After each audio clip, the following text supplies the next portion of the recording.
욥기 36장 1절에서 14절 말씀 교독으로 읽겠습니다. 제가 먼저 1절 읽습니다.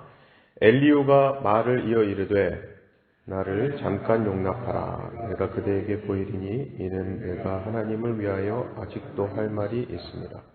내가 먼 데서 지식을 얻고 나를 지으신 이에게 의를 돌려보내리라. 진실로 내 말은 거짓이 아니라 온전한 지식을 가진 이가 그대와 함께 있느니라.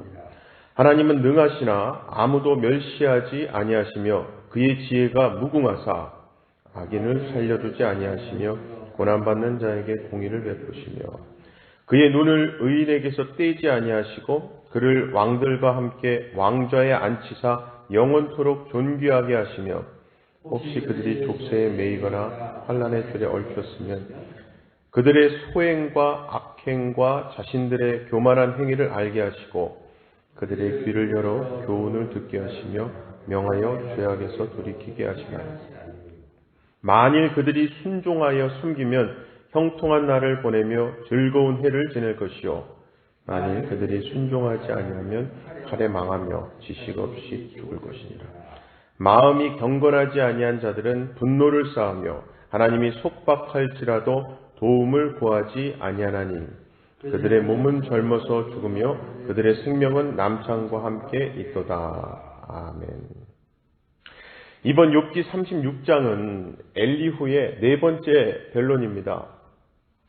오늘 본문은 그 변론의 전반부로서 5절에서 10절에서는 하나님은 정의 하나님이시라는 겁니다. 그래서 하나님은 엘리후의 말에 의하면 상선벌하게 하나님, 즉 악한 자는 벌하시고 의인에게는 상을 주시는 분이기 때문에 욥 보고 환난이 찾아온 것은 잘못을 깨닫고 돌이키라는 말을 하고 있는 거예요. 그리고 이어지는 11절에서 14절 말씀에서는 순종하면 형통한 날을 살고 불순종하면 망하게 된다고 하면서 경건하지 않은 자들은 환난이 찾아와도 하나님 찾지 않기 때문에 결국 요절한다, 젊어서 죽는다 라고 하는 거죠. 엘리후의 이 네 번째 변론은 앞서 했던 첫 번째, 두 번째, 세 번째 변론을 종합 정리하는 내용입니다. 즉 엘리후는 그동안 자신이 변론했던 내용의 핵심을 짚어가며 다시 강조하고 있는데요. 한마디로 더 쉽게 말씀드리자면 했던 이야기를 또 하고 있는 거예요. 자, 오만하고 자신감이 극에 달한 이 엘리후의 태도가 본문 앞부분에 나옵니다. 본문 2절에서 4절 보시면 나를 잠깐 용납하라. 내가 그대에게 보이리니 이는 내가 하나님을 위하여 아직도 할 말이 있습니다. 내가 먼 데서 지식을 얻고 나를 지으신 이에게 의를 돌려보내리라. 진실로 내 말은 거짓이 아니라 온전한 지식을 가진 이가 그대와 함께 있느니라 말합니다. 이 말씀을 통해 우리는 엘리후가 자기중심적이며 의로 충만한 사람이라는 사실을 알 수 있어요. 그래서 엘리후는 내 말은 거짓이 아니다. 온전한 지식을 내가 가지고 있다. 그러니까 내 말을 들어라. 내 말은 옳은 말이니까 당신은 새겨 들어야 한다 말하는 거예요. 마치 어른이 아이에게 대하듯이 또 스승이 제자에게 부모가 자녀를 대하듯이 욥을 다그치는 겁니다. 즉 엘리후에게 있어서 욥은요 인생의 경륜을 비교할 수 없는 윗사람인데다가 끔찍한 세월을 지나며 너무나 지쳐있는 욥에게 엘리후는 참 독하고 무례한 언어로 말을 하고 있는 거예요. 사실 여러분 사람이 알면 얼마나 알겠습니까? 그런데 엘리후는 자기가 정답을 가졌다고 확신하고 있는 거예요. 성경 말씀대로 사람의 인생이 70이요 강건하면 80입니다. 그리고 인생은 풀과 같아서 금방 마르고 바람에 흩날리며 순식간에 재가 되어버리는 참 연약한 존재이지요. 뿐만 아니라 아무리 지식을 갈구하고 세상을 이해하려 발버둥쳐도 수수께끼만 더 늘어가고 그래서 더욱 미궁으로 빠져드는 것이 바로 만물 앞에 서 있는 우리의 모습 아니겠습니까? 혹시 지식을 좀 얻었다 해도 남에게 강요할 수도 없고 자랑할 수도 없는 정말 어차피 곧 도토리 키재기에 불과한 게 인생이죠. 마치 코끼리의 다리만 만져보고 다 안다고 할 수 없는 것과 같이 사람을 단 몇 분 만나보고 그 사람에 대해 모든 것을 안다고 할 수 없듯이 하나님께서 다스리시는 세상의 어떤 이치 가운데 하나를 어렴풋 알았다고 해서 내가 다 아는 것은 절대 아니지요. 그래서 엘리후의 말은 언뜻 보기에는 옳게 보일 수 있지만 그의 중심은 틀렸던 겁니다. 한 사람을 올바른 길로 인도하기 위함이 아닌 자기 자신을 높이 세우려 하기 때문에 그렇습니다. 그러다 보니까 그의 말 속에는 자기 의만 살아있고 교만이 가득한 거죠. 그래서 우리는 겸손의 옷을 입어야 할 줄로 믿습니다. 교만의 바람이 언제든지 불어제치고 온 매무새가 흐트러지려고 할 때마다 우리는 겸손의 옷을 어떻게든 다시 고쳐 입어야 합니다.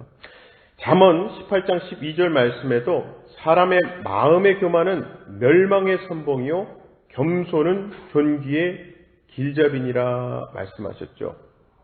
정말 내가 나를 스스로 높이 세우려고 하면 할수록 바벨탑과 같이 무너질 수밖에 없죠. 오히려 존귀하게 여김 받을 수 있는 길은요, 겸손, 즉 낮은 자리에서 나의 부족함과 연약함을 고백할 때에 오히려 나를 존귀한 자리에 앉게 하시는 하나님의 은혜, 하나님의 섭리를 발견할 수 있는 겁니다. 사랑하는 우리 성도 여러분, 우리만큼은 꼭 하나님 앞에 겸손한 우리가 되기를 소망합니다. 진리를 소유하신 분, 만물을 주관하신 분, 그리하여 모든 것을 아시고 그 섭리를 주장하시는 분은요, 오직 우리 아버지 하나님뿐이십니다. 그리고 사실 하나님만이 모든 것을 알고 계신다는 사실은요, 누구보다 엘리후 자신이 더 잘 알고 있었어요. 그래서 본문장의 26절에 보시면요, 하나님은 높으시니 우리가 그를 알 수 없고 그의 횟수를 헤아릴 수 없느니라. 이게 엘리후의 말입니다. 우리가 하나님을 알 수 없고 헤아릴 수 없다고 엘리후 본인이 말한 거예요. 그런데 앞서 본 2절에서 4절 말씀에서는 자신이 모든 것을 다 알고 있으며 온전한 지식을 갖고 있다고 자랑하며 욥을 가르치려고 했죠. 참 모순적입니다. 그리고 우리는 엘리후의 이러한 모순적인 모습을 보며 우리의 지난 날을 되돌아봐야 할 것 같습니다. 나의 말과 행동도 달랐음을, 나의 삶에서도 언행일치가 안 되었었음을 돌아보고, 정말 나 또한 어제 했던 주장과 오늘의 주장이 다르고요, 그러다가 결국에는 내 유익을 위해서 정말 손바닥 뒤집듯 말을 바꾸는 모순적인 모습이 나에게도 있지 않습니까? 타인을 향해서는 논리로 무장해서 조목조목 비판하고요, 그러다가 정작 나를 변호할 때에는 앞뒤가 맞지 않고 일관성이 없는 모습들 말입니다. 사실 이것은 모든 세상 사람들의 습성입니다. 세상의 모습이죠. 자기 이득을 위해서라면 진리도 가치관도 가족도 친구도 버리는 추악한 모순적인 모습 말입니다.